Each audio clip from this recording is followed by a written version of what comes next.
परळी विधानसभा आपण भाऊ लढवणार आहेत अशी घोषणा पत्रकार परिषदेमध्ये केलेली आहे. परळीतून भाजपचं जे कमळ चिन्ह आहे ते गायब होणार आहे असा आपण घणाघात आरोप केलेला आहे. तर याबद्दल काय सांगणार आहे? तर आगामी विधानसभे संदर्भामध्ये आपली काय चर्चा झालेली? आत्ताचे पालकमंत्री तेव्हाचे 2012ला ते म्हणले होते की येणाऱ्या काळामध्ये परळीतून कमळ गायब झाल्याशिवाय राहणार नाही किंवा मी करणार. तर ते त्यांचे जे बोलले होते 2012 ते खरं आले. आज इलेक्शन निवडणुकीमध्ये कमळाचं चिन्ह येण्याची काही शक्यता मला तरी दिसत नाही.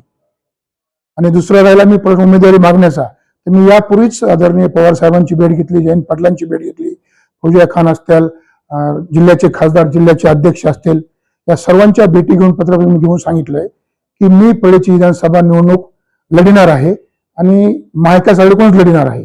आणि मी आज पण त्यांच्या सर्वांच्या भेटी गाठी माझ्या चालू आहेत, बोलणं चालू आहे. त्यासाठी मी आज मी तुम्हाला सांगतो की परळीची निवडणूक, विधानसभेची निवडणूक मी परळी मतदारसंघातून आदरणीय पवार साहेबांकडूनच लढणार आहे.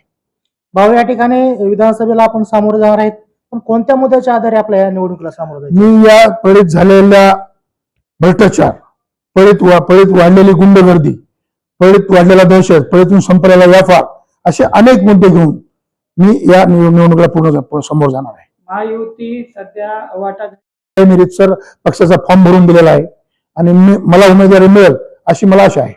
परळी विधानसभेमध्ये आपण विकासाचा धुरा कोणता घेऊन चालणार आहे? परळी मतदारसंघामध्ये जे इथं फक्त कागदावर विकास झालेला आहे तो विकास मी मतदारांच्या डोळ्यात दिसणारा विकास आम्ही या परळी मतदारसंघात करू.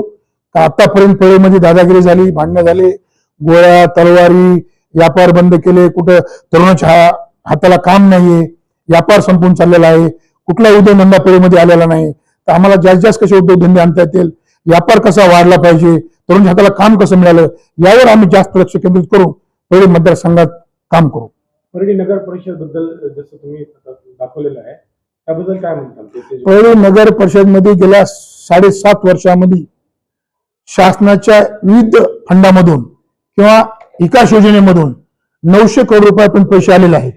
पण त्या 900 करोड मध्ये अंडरग्राऊंड नाल्या असतील, ओपन नाल्या असतील, रोड असतील, पाण्याची योजना असेल, अनेक घरकुल योजना असतील, संडास बाथरूमच्या योजना असतील, ह्या योजना आल्या, पूर्ण पैसे पण उचलले, पण त्या योजना झालेल्या नाहीत.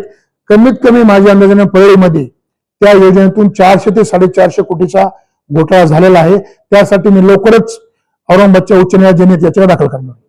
आणि म्हणजे याचिका तर तुम्ही दाखल करणार असेल, पण हे जनतेसाठी काही जन आंदोलन काही मी परळीमध्ये नगरपालिकेसमोर धरणे आणि आंदोलन आम्ही लवकरात लवकर आमच्या पक्षाच्या मार्फत आणि या मार्फत करणार आहे.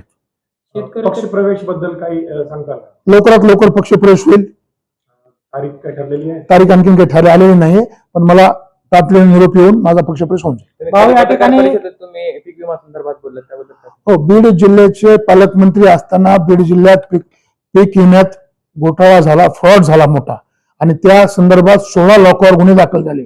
पण अद्याप त्या 16 लोकांना अटक झाली नाही. त्याचं कारण ते 16 लोक हे अजितदादाच्या राष्ट्रवादी काँग्रेस पक्षाचे आणि पालकमंत्र्यांच्या जवळचे असल्यामुळे गुन्हे दाखल झाले, पण त्यांना अटक झाली नाही. आणि पीक विमा काही ठराविक लोकांनाच त्यांच्या मिळतो हे सिद्ध झालं. अद्यापही शेतकऱ्याला नुकसान भरपाई भेटलेली नाही. खूप शेतकऱ्यांचं नुकसान झालेलं आहे. त्या पालकमंत्री स्थानिक शेतकऱ्याची जाऊन भेट घेतात, परंतु त्याचा तिथलचे स्थानिक जे तलाठी असतील, त्या ठिकाणी तहसीलदार असतील किंवा जिल्हाधिकारी असतील, त्यांचा आणखीही पंचनामा झाला नाही. याकडे आपण काय बघणार आहे? शेतकऱ्यांच्या लढ्यामध्ये आपण सहभाग घेऊन उडी मारणार आहे?